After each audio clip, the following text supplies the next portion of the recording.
කවුරුත් කතා කරන ඒතේ බයික් එකේ මට හිතුණා මොබයිල් ඇප් එක ගැන පොඩ්ඩක් විස්තරයක් කරන්න. ඇත්තටම දැන් මම බයික් එක අරන් දවස් 20 ගානයි. ඇප් එක නම් ටිකක් පරක්කු වෙලා තමයි මට හම්බුනේ. කිලෝමීටර් 800ක් විතර දිව්වට පස්සේ මේ තියෙන්නේ මගේ ස්ක්‍රීන් එකේ ඒත ඇප් එක. දැන් ඔයගොල්ලන්ට පේනවා අතර මේ වෙලාවේ බයික් එක charge වෙන්න දාලා තියෙන්නේ. එතකොට කොච්චර කිලෝමීටර් ගාණක් දුවලා තියෙනවා දුවන්න පුළුවන්ද charge එකෙන් ඒකම කොච්චර charge වෙලා තියෙනවද. එතකොට ඊට පස්සේ මේ බයික් එකේ මගේ ෆොටෝ එක වැටෙන්නේ. ඒ කියන්නේ මගේ ඇත්තම බයික් එකේ නෙවෙයි. ඒ කියන්නේ බයික් එකේ කලර් එකත් එක මම අරගත්ත vehicle එක මෙතන පෙන්නනවා පාටත් එක්ක. ඒකේ ඇතුළට මම ඉස්සෙල්ලාම යන්න මෙතන මේ bell icon එක තියෙන්නේ.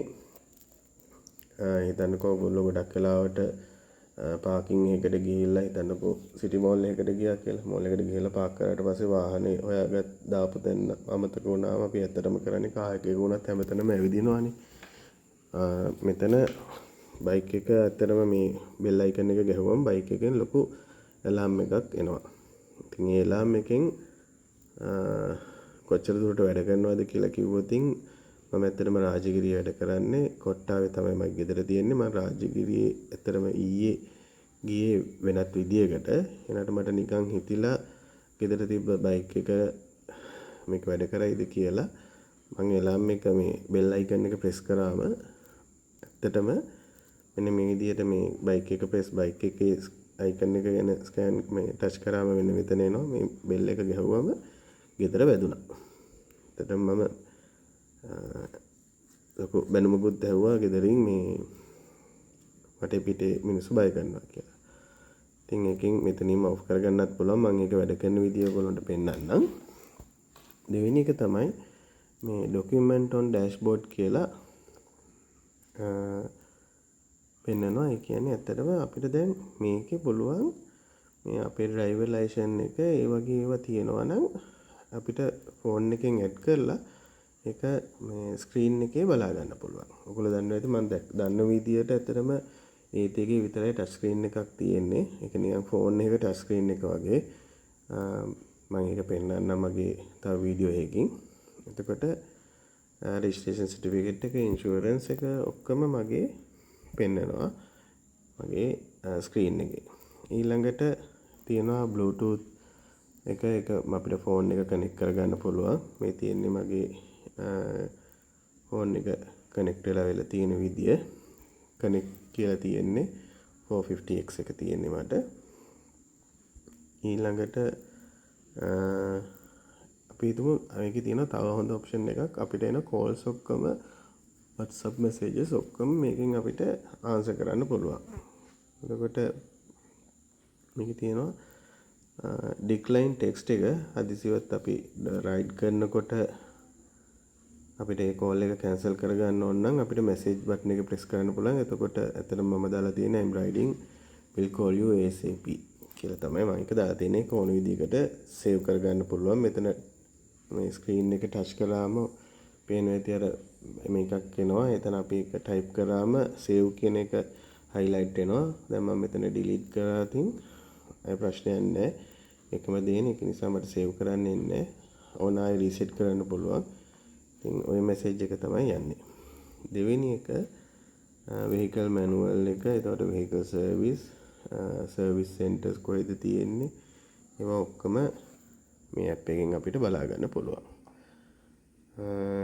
දෙවෙනි එක ඔන්න අපි යනවා your scooter එකකින් පස්සට. එතකොට ඔන්න මම යනවා fine place area කියලා. ඔයගොල්ලෝ අහලා ඇති මේකේ Google map එක තියෙනවා කියලා.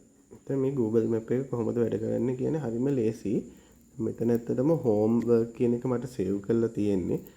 දැන් උදාහරණයකට මම home කියන බටන් එක press කරලා කරොත් එතන කොහෙද ගෙදර තියෙන්නේ කියලා පෙන්නනවා. ඒකම මේක මට ස්කූටර් එකට send කරන්න පුළුවන්. ගමනක් යන්න ඉස්සෙල්ලා.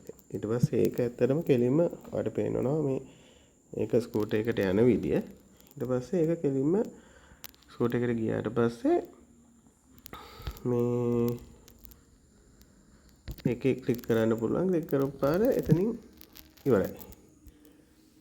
ස්ක්‍රීන් එක මේ අනිවාර්යයෙන්ම ටච් කරලා මට මැප් එක ලස්සනට පෙන්නනවා. ඒකත් මම ඔයගොල්ලන්ට වීඩියෝ එකකින් පෙන්නන්නම්. ඒක මෙතන save place කියලා දාගන්න පුළුවන්. ඔයගොල්ලෝ හැමදාම යන තැන් මම නම් ඇත්තටම work home දාගෙන තියෙන්නේ. ගොඩක් වෙලාවට traffic වැඩිද නැද්ද කියලා ඒකම හොඳම පාර පෙන්නනවා. ඉතින් ඇත්තටම රාජගිරියේ ඉඳලා මේ කොට්ටාවටයි කොට්ටාවේ ඉඳලා රාජගිරියටයි කොච්චර traffic තිබ්බත් නැතත් එකම පාරේ තමයි යන්න වෙන්නේ. එනට මේ අපිට ලොකේෂන් එක හොයාගන්නේ කොහේ හරි වෙන තැනක. ඒක මෙන්න මෙතන සර්ච් කරන්න පුළුවන් find place area කියන එකේ. උදාහරණයකට මම දැම්මොතින් නාලන්ද කොලෙජ් කියලා නාලන්ද කොලෙජ් ක්‍රිකට් ග්‍රවුන්ඩ් කියමු. එතකොට ඒක පෙන්නනවා කොච්චර දුරකට යන්න පුළුවන්ද. ඒ විදිහට අපිට මේක send to scooter කිව්වම මේක ඇත්තටම scooter එකෙන් accept කරනවා. හරි මම ඒක තව වීඩියෝ එකකින් පෙන්නන්න. ඊළඟට මෙතන තියෙන මගේ last ride එක මේ පෙන්නන්නේ මම රාජගිරිය ඉඳලා කොට්ටාවට එනකොට ඇත්තටම අද ගොඩාක් traffic එකක් තිබ්බා. ටිකක් හිමින් ආවේ 43 minutes ගිහිල්ලා තියෙනවා 14.2 kilometers. ඒකම unit එකකට 37 kilometers වගේ මම වගේ riding experience එක. එතකොට view ride experience එකෙත් ඕකම තමයි පෙන්නන්නේ. ඒකම මේකේ ස්මාර්ට් ටිකෝ එකේ කොච්චර දුරක් ගිහිලා තියෙනවද රයිඩ් එකේ කොච්චර දුරක් ගිහිලා තියෙනවද කියලා. ස්මාර්ට් ටිකෝ කියන්නේ ඒක නිකන් අපි හිතමු ගිය එක 1 කියලා. එතකොට රයිඩ් කියන්නේ 2 එක. තව තියෙනවා මේවා තුන දෙකක් ස්පෝර්ට් නොයි වර්බ් නොයි කියලා. ඉතින් මේකේ best of November කියලා තියෙන. ඉතින් ඔය ඒකේ පොඩි highlights දාලා තියෙනවා planet protector කියලා. ඉතින් ඒක ඇචර ලොකු දේවල් නෙවෙයි. ඉතින් කොච්චර දුවලා තියනවද ඒක මේ තියෙන්නේ කොච්චර ප්‍රමාණයක් මේ ඉන්දියාවේ දුවලා තියනවද කියන එක. මෙන්න මේක වඩා වැදගත්. මේකේ මම කිලෝමීටර් 979 බයික් එක ගත්තේ දවස් ඉඳලම දුවලා තියෙනවා. ඒකම දැන්ට මගේ සේවිංස් එක 1658යි කියලා පෙන්නන්නේ. හේතුව මගේ බයික් එකේ ඇප් එක ස්ටාර්ට් කරේ මම කිව්වේ දැන් මීට සතියකට වගේද කියලා. මම හිතන්නේ මම දුවලා ඇත්තේ කිලෝමීටර් 200ක් විතර. ඒතකොට 979 කිලෝමීටර් 200ක් විතර අඩු කරාම ඇත්තටම 700කදී 800කදී වගේ තමයි ඇප් එක මට මේ ඩවුන්ලෝඩ් කරගන්න පුළුවන් වුණේ. ඒක ගැනත් කියන්න ඕන පොඩ්ඩක්. ඇප් එක ඩවුන්ලෝඩ් කරගත්තේ මමයි. හැබැයි රෙජිස්ට්‍රේෂන් එක එහෙන් කරන්න ඕන.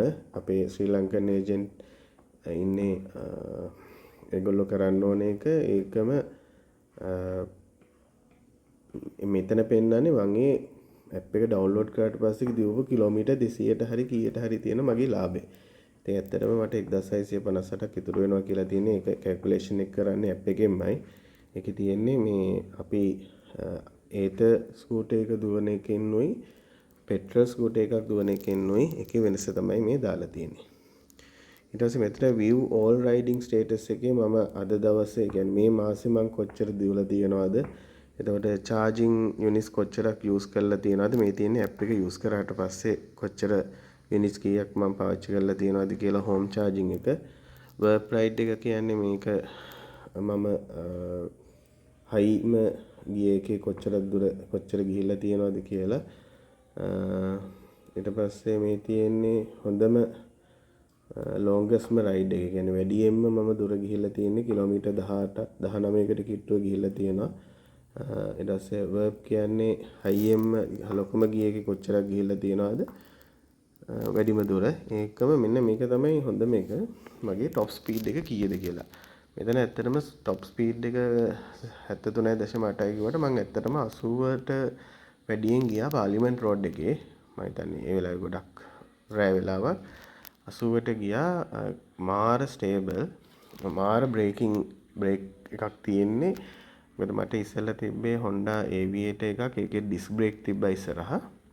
ඒ බයිසිකලේ මේ බයිසිකලේ සහ මට ඉතින් මම අනිත් බයිසිකල් මට පල්සර් එකක් තිබ්බා 150ක්. ඒ බයික් ඔක්කොම බැලුවම මේච්චර ස්ටේබල් බයික් එකක් මට අහුවෙලා නැහැ. දැන් මට තියෙන ලොකුම ප්‍රශ්නේ මම සාමාන්‍යයෙන් ඉස්සෙල්ලා තිබ්බ පෙට්‍රල් ස්කූටර් එකේ මම ගියේ සාමාන්‍යයෙන් 40ට 50ට අඩුවෙන්. මොකද මම එච්චර හයියෙන් එලවන කෙනෙක් නෙවෙයි. ඇත්තටම මගේ පරණ ටයර් දෙකත් කිලෝමීටර් 40000ක් විතර පාවිච්චි කරා 2018 අරගෙන. ඒවියේටර් එක Honda. එනට දැන් මට තියෙන ප්‍රශ්නේ ඒත් ඒක ගත්තට පස්සේ මං හැමතිස්සෙම යන්නේ 60ට වැඩියෙන්. ඒකම බ්‍රේක් එක ගැන මට දැන් මාර ෂුවර් එකක් තියෙන්නේ. ඒ කියන්නේ ළඟට ඇවිල්ලා වුණත් කොච්චර ස්පීඩ් එකකින් ආවොත් එක තැන නවත්ත ගන්න පුළුවන්. වැටෙන්නේ නැහැ. පෙරලෙන්නේ නැහැ. ඒ ස්ටැබිලිටි එක මාරයි. මේකේ මොකද ට්‍රැක්ෂන් කන්ට්‍රෝල් එකකුත් තියෙනවා. මම ඒ ටික පෙන්නන්නම් ඇප් එකේ කොහොමද තියෙන්නේ කියලා. මොකද ට්‍රැක්ෂන් කන්ට්‍රෝල් කියන්නේ අපිට වහින වෙලාවේ දැන් මේ දවස්වල වැස්සනේ රේන් කියලා ඔප්ෂන් එකක් තියෙනවා. ඒ රේන් කියන ඔප්ෂන් එකේ ගියාම ස්ටැබිලිටි එක වැඩි. දැන්ට නෝමල් යනවා නම් රයිට් කියලා තියෙනවා. ඒකේ මට දාගෙන යන්න පුළුවන්. අනිත් එක රැලි කියලා තියෙනවා. මේ ඉතින් ඒ තුන මම ඔයගොල්ලන්ට ඊළඟ වීඩියෝ එකක පෙන්නන්නම්. ඊළඟට මම කොච්චර හොඳට යුනිට් එකකට වැඩිපුරම ගියපු කිලෝමීටර් ගාන තියෙනවා 47.4 kilometers per unit. ඉතින් හොඳයි. මෙන්න මේ ටික තමයි තියෙන්නේ. ඉතින් මම ඇත්තටම අනිත් බයිසිකල් වලින් දැක්ක ගොඩක් දේවල් තමයි මෙතන තව සපෝට් කියලා තියෙනවා යටම account කියලා තියෙනවා. ඒ තමයිගේ ප්‍රොෆයිල් එක. මෙතන home button එක press කරාම home එකට එනවා අනිවාර්යෙන්ම. ඉතින් ඒත බයික් එක මම පෙන්නන්නම් මගේ තව වීඩියෝ එකකින් රයිඩින් එක්ස්පීරියන්ස් එකයි කොහොමද කියලා. හරිම පහසු බයික් එකක්. කිලෝමීටර් 130ක් යන්න පුළුවන් ස්මාර්ට් ඉකෝ එකේ.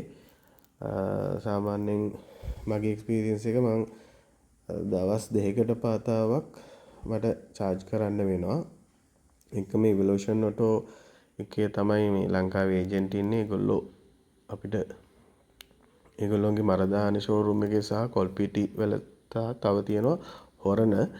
ඒ තැන් තුනේම ෆ්‍රී charge කරගන්න පුළුවන් අපිට. සාමාන්‍යයෙන් විනාඩි 20ක් විතර යනවා charge කරගන්න.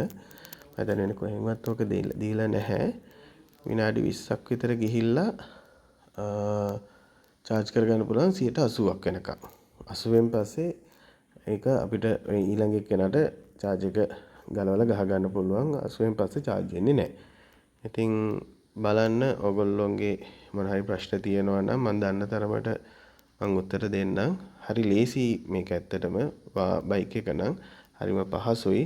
හරිම ස්පෝර්ටි ලුක් එකක් තියෙනවා. කලර්ස් නුත් තියෙනවා. මේක මට නිකන් හිතුනේ මම දැක්කේ නෑ ඇප් එක ගැන කවුරුවත් වීඩියෝ එකක් කරලා තියෙනවා. කරලා තිබ්බනම් වඩා හොඳයි. ඉතින් මේක මට තේරෙන විදිහට මම දැම්මේ මොන හරි අඩුපාඩු තියෙනවා නම් කියන්න. මොන හරි ප්‍රශ්න තියෙනවා නම් මට කියන්න මාත් බලලා කියන්න. බොහොම ස්තුතියි.